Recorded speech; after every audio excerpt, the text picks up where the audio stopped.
warahmatullahi wabarakatuh. Halo anak-anak, selamat pagi. Perkenalkan, nama Ibu Revanda Helen Fajratika, bisa dipanggil Ibu Helen dan teman Ibu. Halo anak-anak, perkenalkan nama saya Rati Putri Alawiyazen, biasanya dipanggil Ibu Rati. Halo anak-anak, saya Cinta Suci Maharani, biasa dipanggil Ibu Cinta.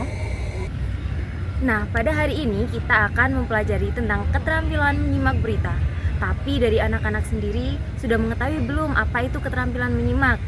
Keterampilan menyimak adalah kemampuan seseorang untuk mendengarkan dengan penuh perhatian, memahami, menafsirkan, dan juga menanggapi pesan yang telah disampaikan secara lisan oleh pembicara. Nah, keterampilan menyimak juga bukan hanya sekedar mendengar, tapi juga ada proses berpikir aktif untuk menangkap makna dari apa yang didengar. Nah, kembali lagi bersama Ibu Cinta. Nah, di sini Ibu mau tanya nih, apa sih menyimak berita itu? Menyimak berita adalah kegiatan mendengarkan atau memperhatikan penyampaian informasi yang bersifat faktual dan aktual melalui media, seperti radio, televisi, atau media daring, dengan tujuan memahami isi berita secara tepat dan kritis. Nah, dalam menyimak berita, pendengar tidak hanya menangkap bunyi atau kata-kata, tetapi juga memahami makna, isi, dan pesan yang disampaikan agar memperoleh informasi yang benar dan utuh. Halo anak-anak, kembali lagi bersama Ibu Rati. Ibu Rati hari ini akan menjelaskan tentang poin-poin penting yang harus diperhatikan ketika menyimak berita. Nah, jadi menyimak berita agar berjalan dengan efektif terdapat poin-poin penting yang harus dikenal dengan istilah adik simba. Adik simba itu ada apa peristiwa kejadian yang diberitakan, atau di mana tempat terjadinya peristiwa tersebut. Kapan waktu terjadinya peristiwa. Siapa pihak-pihak yang terlibat dalam peristiwa. Mengapa sih alasan terjadinya peristiwa itu, dan bagaimana proses terjadinya peristiwa. Setelah mendengar penjelasan tadi, Ibu akan memberikan kalian contoh berita yang harus kalian cari poin-poin penting sesuai dengan apa yang dijelaskan oleh Ibu Rati tadi. Kita akan melihat langsung situasi terkini di Aceh. Tim CNN Indonesia hampir 2 pekan ini berada di Aceh memantau kondisi terkini di sana, dan kita akan lihat gambaran Aceh Tamiang yang menjadi salah satu wilayah yang terdampak paling parah di Provinsi Aceh. Saya akan sapa rekan kami, Irin Wardani, yang saat ini berada di sana. Irin, selamat malam. Irin berada di Gampong Bundar, Karangbaru, Aceh Tamiang.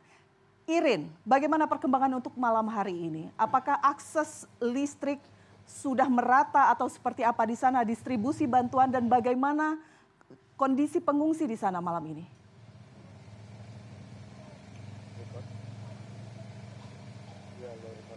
Iya, selamat malam Elvira.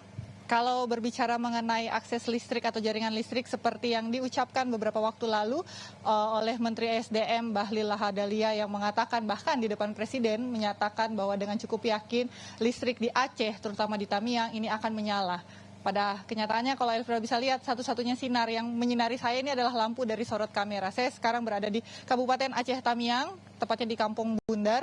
Disinilah warga membangun bedeng-bedeng sederhana, bahkan di pinggir jalan tadi saya lihat bahkan ada yang tidak bisa membangun bedeng-bedeng atau berlindung di bawah tenda karena minimnya akses untuk mendapatkan tenda-tenda, sehingga mereka harus tidur di jalan dengan beratapkan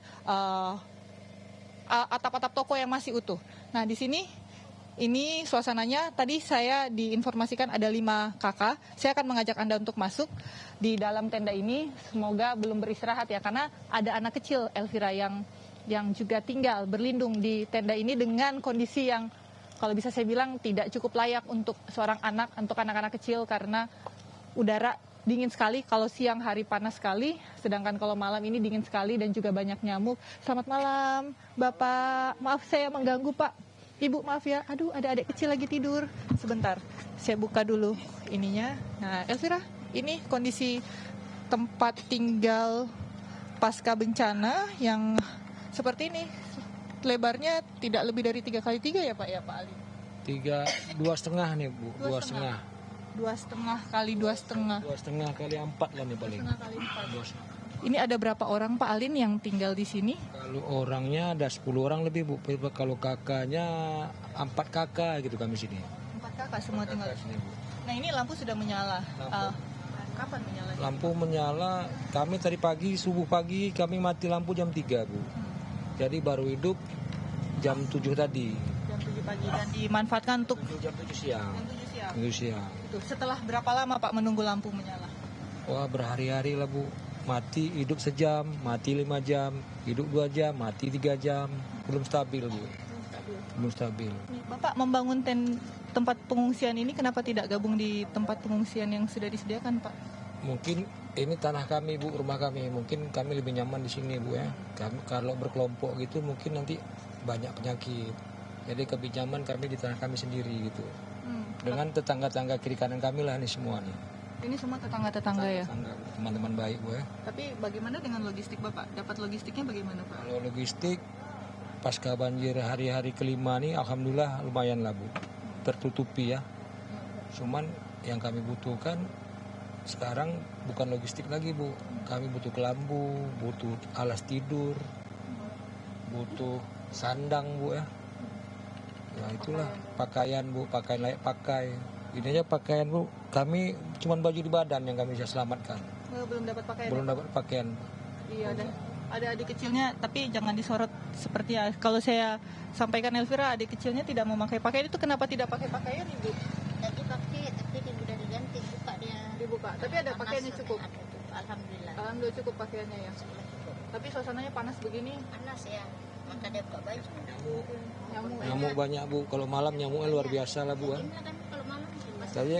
Jadi kami tuh membutuhkan kelambu lah Bu, kelambu, alas tidur, itulah biar nggak kena angin Bu, kayak anak-anak kecil gini kasihan nengoknya Bu. Ini rumah Bapak di sebelah mana Pak? Pas di belakang ini Bu, inilah hanyut Bu, hanyut separuh. Depannya hanyut, tinggal dapurnya nggak layak ditinggalin lagi, Sudah tidak bisa ditinggal. nggak bisa tinggal lagi.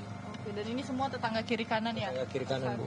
Iya. Elvira, ada satu, ketika saya mendatangi tempat ini, tempat pengungsian darurat warga, ternyata ada satu keluarga, dari keluarga besar CNN juga, Ibu Betty ya Bu ya, maaf. Ibu Betty tadi sempat menggunakan ponsel saya untuk menghubungi ponakannya yang selama peristiwa banjir bandang ini tidak bisa mengkontak keluarganya ya Bu ya. Tadi gimana akhirnya bisa mendengar suaranya? Ya, itu gimana Bu?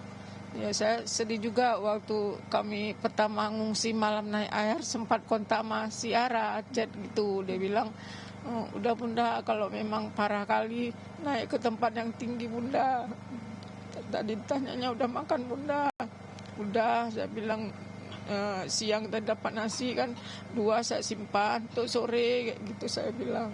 Tadi cerita begitu ke Salsa. Kalau kami di kantor memanggilnya Salsabila ya Ibu ya. Tadi udah berkontak akhirnya ya. Ya ditanya baju macam mana Bunda, nggak ada, cuma baju yang di badan. Saya bilang kayak gitu, punya dikasih orang, saya bilang kayak gitu. Habis semua, rumahnya masih ada tapi plafonnya rontok semua, nggak bisa masuk itu kan. Kemarin masuk tuh kena asbes, kaki saya luka gitu. Sudah diobati Ibu kakinya?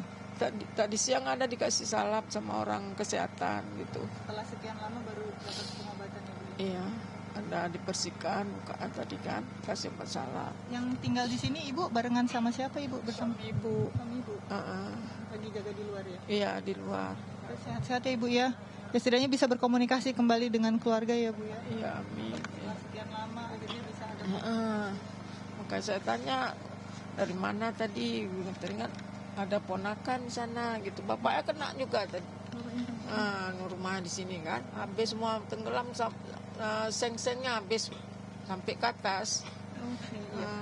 Terima kasih Bu, itu tadi Ibu Betty menceritakan. Karena kami juga baru tahu Elvira bahwa rekan kami punya keluarga juga di sini, karena memang beberapa waktu Salsabila sendiri mengatakan bahwa dia memiliki keluarga dan meminta tolong juga bagaimana caranya bisa berkomunikasi, dan alhamdulillah kita bisa ketemu juga dengan Bapak Alin yang menceritakan kondisinya. Nah Pak Alin, di studio ada dari pemerintahan, dari KSP juga. Bapak ingin mengucapkan sesuatu tidak untuk ke pemerintah Indonesia? Seperti apa Pak? Untuk kedepannya untuk kedepannya kami mohon ada peringatan dini lah, kalau seumpamanya ada air bakal ada banjir besar ada tanda-tanda, ada pemberitahuan bahwasannya ada banjir besar, kami sama sekali tidak tahu. Jadi kami baju di badan lah kami membawa. Sementara anak-anak kami semua ada yang hanyut, ada yang di bawah air. Sedih kali lah Pak. Malam itu cukup sedih Bu, karena pemerintah daerah seakan-akan tidak tahu akan ada banjir besar. Jadi kami santai-santai ya. Siang kami masih nonton nengok orang banjir, malam kami kebanjiran. Jadi airnya sangat deras Bu, sedih kami. Jadi kami mohon pemerintah daerah, pemerintah pusat, bantulah kami. Tolong sungai kami itu diberi peringatan agar kami tahu kapan akan datangnya banjir. Itu aja lah Bu. Iya, baik. Terima kasih Bapak Alin, terima kasih Ibu Betty. Nah itu Elvira, bahwa memang sebagai negara yang dikelilingi oleh bencana alam, kita berada di Ring of Fire, potensi tanah longsor, banjir bandang, tsunami. Yang kita butuhkan memang adalah peringatan dini banjir. Meminimalisir korban itu harusnya menjadi tugas utama dari pemerintah, memitigasi bencana alam agar tidak ada korban-korban jiwa. Jangan sampai korban jiwa jauh lebih banyak baru bergerak. Elvira. Irin, singkat saja, apakah ada informasi dari warga kemana mereka kemudian nanti akan pindah? Apakah direlokasi atau tetap berada di tanah mereka dan dibangun kembali? Seperti apa skenario yang disiapkan?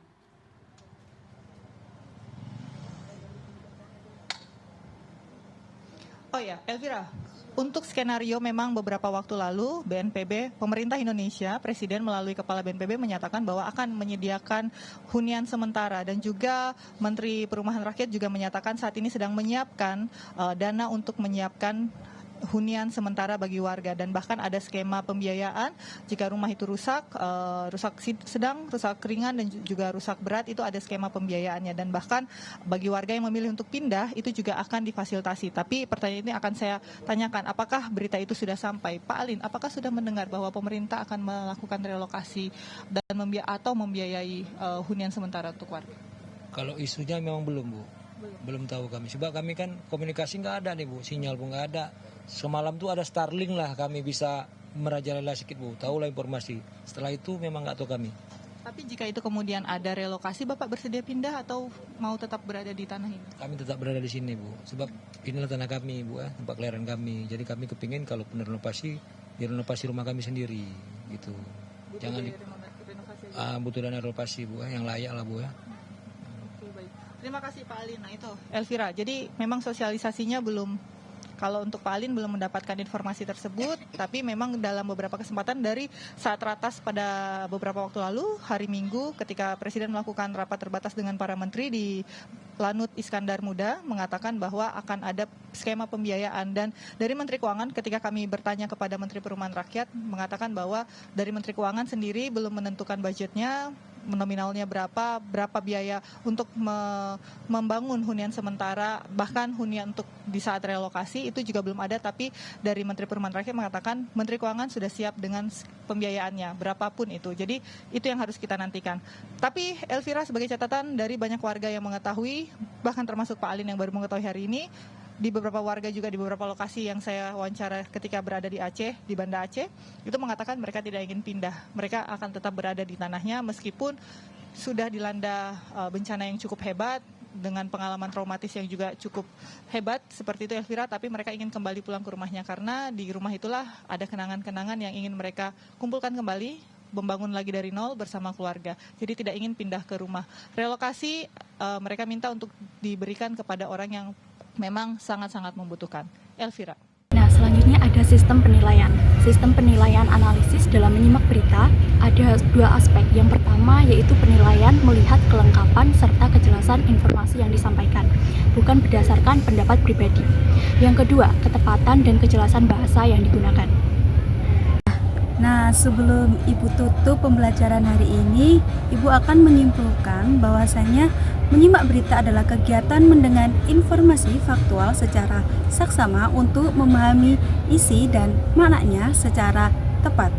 Pemahaman berita menjadi lebih lengkap dengan menggunakan adi simbah, yaitu ada apa, di mana, kapan, siapa, mengapa, dan bagaimana untuk menentukan peristiwa yang terjadi.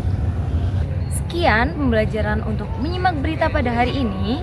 Dari Jangan lupa untuk tugas yang tadi Ibu berikan dikerjakan dengan maksimal. Semoga materi yang Ibu sampaikan bisa bermanfaat bagi kita semua. Wassalamualaikum warahmatullahi wabarakatuh. Dadah.